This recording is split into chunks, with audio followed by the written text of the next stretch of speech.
Good morning, good afternoon, good evening. I hope you're well. My name is Alex, and this is Slumber Time Podcast. This week, I'll be going over the top movies that I feel are overrated. Before I get into them, I'd like to say that I don't necessarily hate any of these movies. A top 10 list of my least favorite movies would be completely different. For the most part, there aren't many movies that I actually hate anyway. These are generally just the movies that I think are just okay and don't really live up to the hype. Sometimes it's due to them being overhyped, and sometimes it's just because I can't get into them. Either way, I'll be getting into why with each one, and I'll also say this was supposed to be a top 10 list, but after re-watching my number 2, Braveheart, I decided not to put it on here. It has a great first half, and while the second half slows down quite a bit, I still can't say it's overrated. Without further ado, let's get into what I think are movies that are too overrated. So, first one on the list, and I'll be going from least overrated to most overrated. So, this one, basically number 9, it's going to probably piss off basically everybody. It's Wall-E. I have 12 movies that I could really think of that were worth mentioning as overrated. Most, I'll just say, like, oh yeah, that's fine. And that's basically my thought on Wall-E. However, when I think more about it, I completely forget that there was a whole spaceship full of people and an evil robot controlling said ship. I felt like it was unnecessary, and unfortunately, it's a good portion of the movie. The rest of it is basically silent and quite peaceful. That's the part I really, really love. I just imagine it would be like Fantasia if it were just that. They could play some nice music and show some beautiful animation. However, so many people say it's their favorite Pixar movie. I really can't agree. It's really just in the middle of my list, just above Brave. Moving on to number 8, Guardians of the Galaxy 2. I know a lot of people aren't Marvel fans. For me, I quite enjoyed those movies. I still enjoy this movie overall, but this one was really, really loved by most people. I might need to re-watch it, but I don't exactly get the hype. I can see that it's focusing a lot more on the characters here, and I like the relationships, and obviously really like Mary Poppins in it. Still, it's just so obvious that the father is going to be the bad guy. Maybe it's the Marvel way of doing things, but they usually introduce the bad guy at the beginning of the movie, and there's always a bad guy, so this one is quite interesting, but I felt like there wasn't much of a twist that I think they were going for. And with the father being so powerful, I couldn't imagine any of them really winning against him. It just seems like they rode themselves into a bit of a corner. And then you also have the gold colored aliens that just seem unnecessary. So for me, Guardians 1 is still better in my book. At least that one really, really makes me laugh. I will say I don't dislike 2 whatsoever because of the characters, but it felt like a drama more than it was a superhero movie. Not bad at all, but it's not really what I was signing up for. Speaking of Marvel fans to piss off, I also don't think Winter Soldier is as good as people say. It's another one that is fine, but it's so cliched. I could understand that this movie creates an even bigger villain than anything we have seen before with the entire government trying to hunt down Captain America. Still, we have seen these types of movies so many times. It's The Fugitive or The Sentinel to me, just with superheroes. I also find it hard to think of someone who is worse than Nazis like in the first movie. This one is technically a bigger threat and anybody can be a part of the organization, but I put this group on the same level as Hammer from Iron Man 2. They exist, but I'll only remember their general existence instead of the actual goals or threat that they posed. If I want to feel a large threat, I'll watch either The Fugitive or The Sentinel. Regular people will have more pressure when being tracked down than a superhero will, leading to a bigger and more interesting conflict. Number 6, I was so surprised when this got a liking. When Paranorman came out, people could not stop talking about it, and a lot of people will watch it every Halloween. It's a bit of a spoiler for an upcoming point, but I can't stand zombie movies. Zombies are so boring, and the only ones that I can remember enjoying are the satires like in Cabin of the Woods. Cabin in the Woods at least focuses on the tropes and creates an unforgettable ending that has to be seen to be believed. No, for Paranorman, I felt let down by this one. The others before this didn't live up to my standards, but this one just let me down. I was expecting it to be as smart as people were saying, but it's still your average zombie movie in terms of story. And as a note for after writing this, it's interesting to look at some of the Rotten Tomatoes reviews, and quite a few are very just backhanded compliments saying, "There's no meat on the bone of this skeleton. Witty and fast paced, sure, but the film lacks substance." Or another one, "The main plot, about combating a witch's curse, is less fun than the gothic gags on the margins." And those are the positive reviews. I'll just say it might be appropriate for younger kids, and good on them if they like it. I, however, am just tired of zombies and overall bland characters to go with them. Alright, now we're moving into number 5.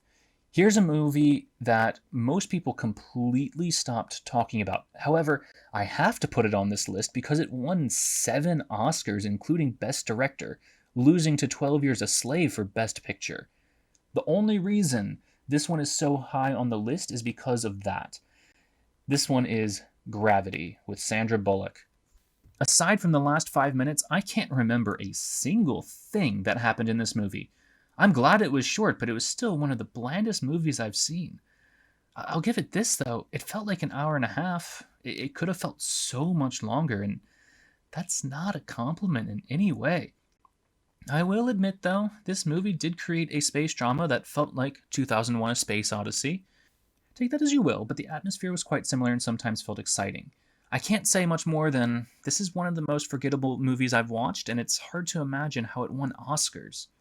To me, if you want a space drama that's done really well and basically has the same type of feeling as all of this, I'd watch Helping Hand from Love, Death, and Robots. It's, I think, about maybe 10 or 11 minutes long, but it just handles it really smoothly, and I love the way it was done. Number 4. Now, remember how I said I don't like zombie movies? This one is Shaun of the Dead. I rewatched the entire trilogy, and while I generally enjoy Hot Fuzz and World's End, I usually don't find them that funny. I'll chuckle at Hot Fuzz a few times, and I'll usually smile throughout most of them, but Shaun of the Dead just does not do it for me. The beats that are there are the same as most other zombie movies. Even though it's meant to be a satire, I find it still to be so bland.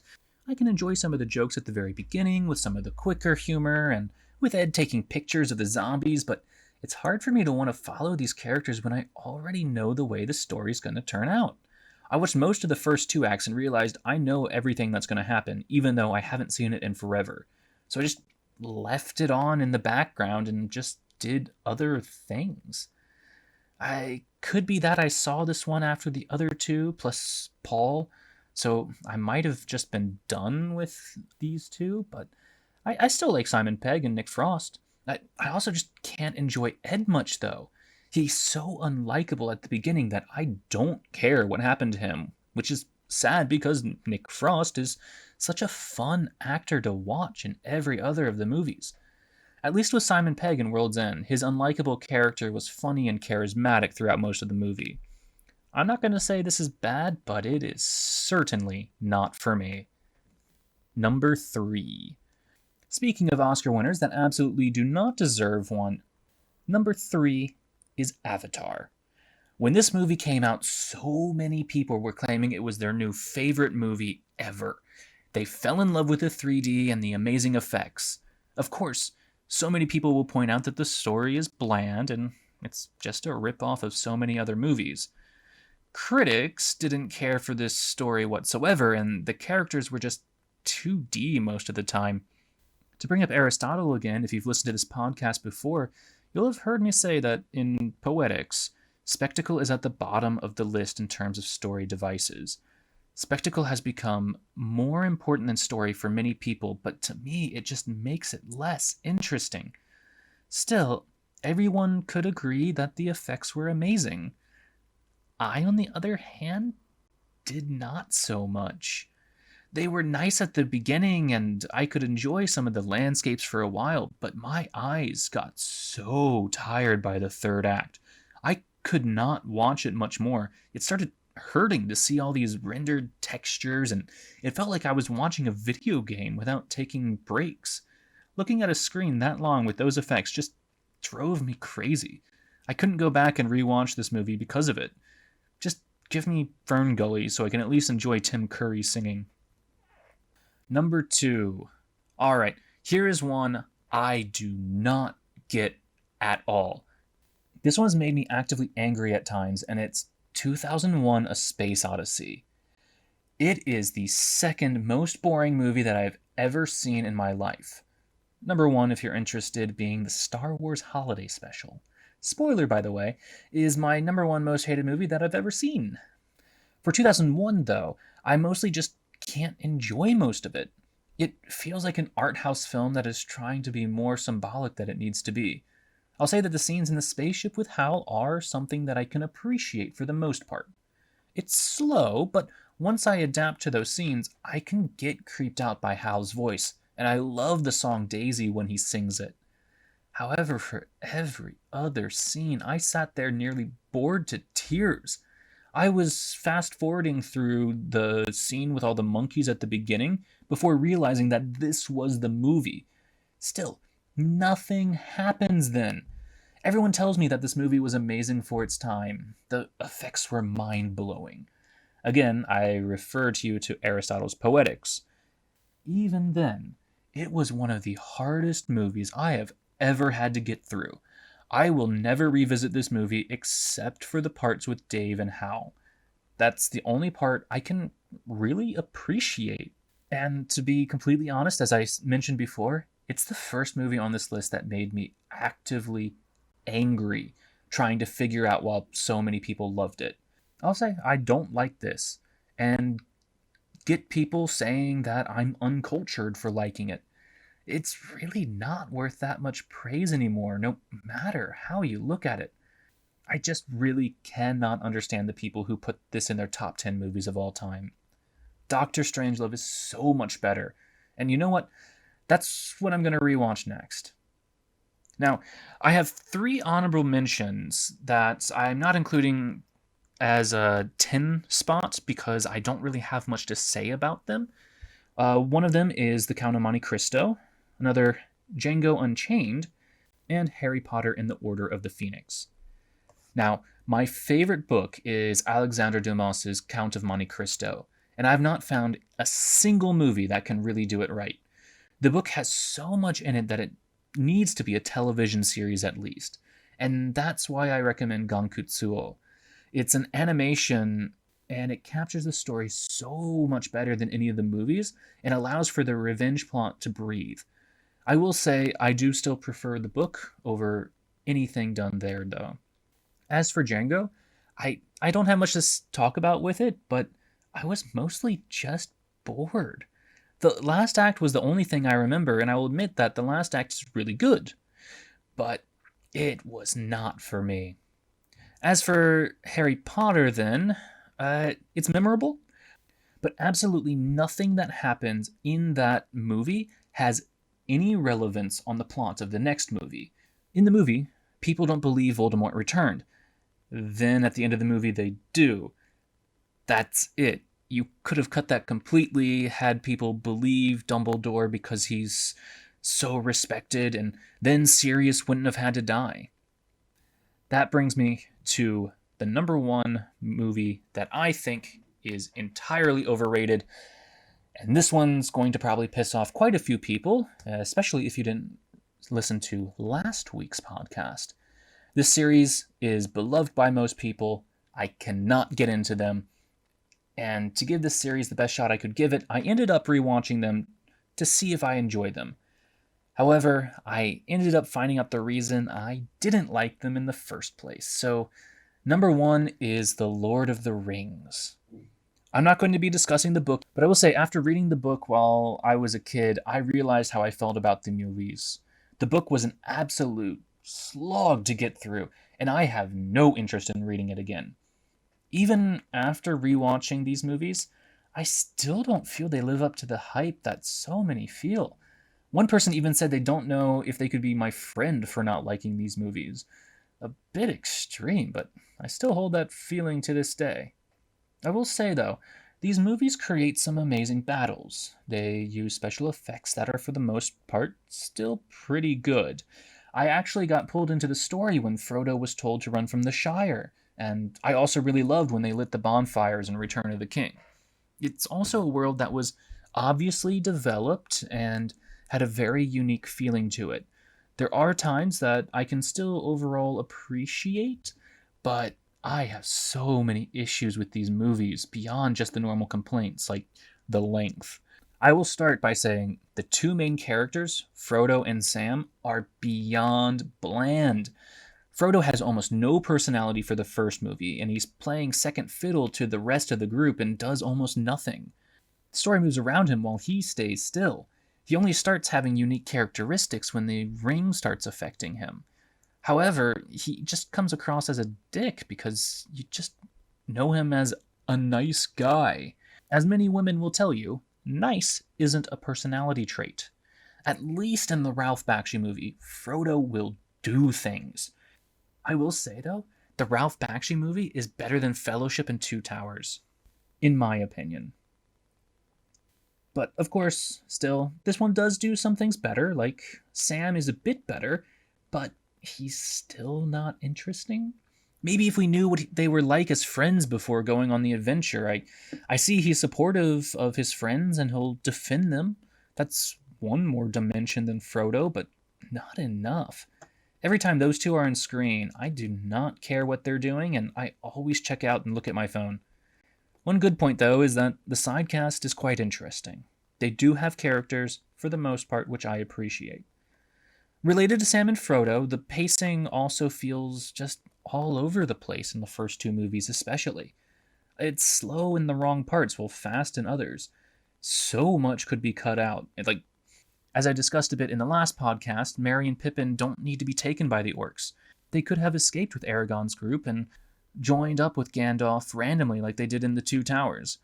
You can cut the orc scene altogether and then have the two groups go separate ways. Merry and Pippin can then discuss with the Ents while the others go to Rohan, if the Ents are still in it, which is another point I will discuss in a bit. But also, like, why did Frodo have to be taken after Shelob?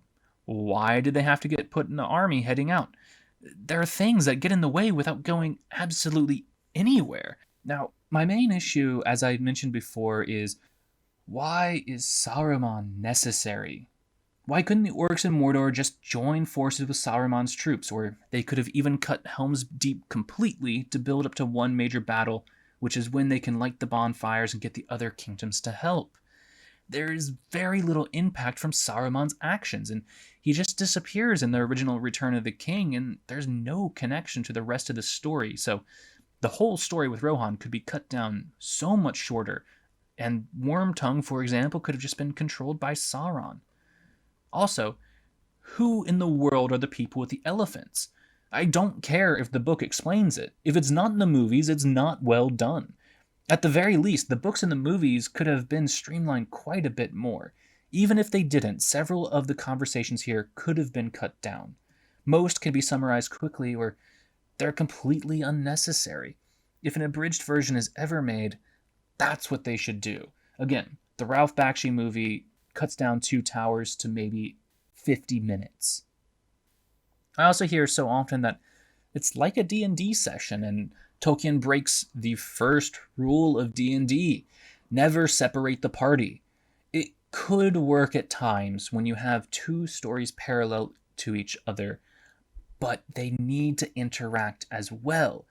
Over time, the interest dies down when skipping from scene to scene, and it really splits your interest. I feel like it's similar to The Last Jedi with Finn and Rose. Now, for those who have never seen any of these movies, that might be a good thing, but I'm guessing that you have no idea what I'm talking about either. That brings me to all the proper nouns. They name everything. It's nearly impossible for someone who hasn't read the books to keep up with. You aren't introduced to many of the places they talk about until later. Until then, You're confused about what they were talking about, or you'll completely forget, and it feels like those speeches are useless. We don't know what the White Castle is in Fellowship when Aragorn's talking to Boromir. We don't need to know the Watchtower's name in Fellowship. These things generally need to be relevant to the story or introduced beforehand. Sometimes you don't need to, but it's done all too often in these movies, which is another issue with the writing. There's so much telling and not showing, except when they introduce something completely new without giving us any reason for their existence, the elephants or the ghosts. I will say, though, the endings were very well done. They were paced very well, even if I don't care about Sam's wedding or his family.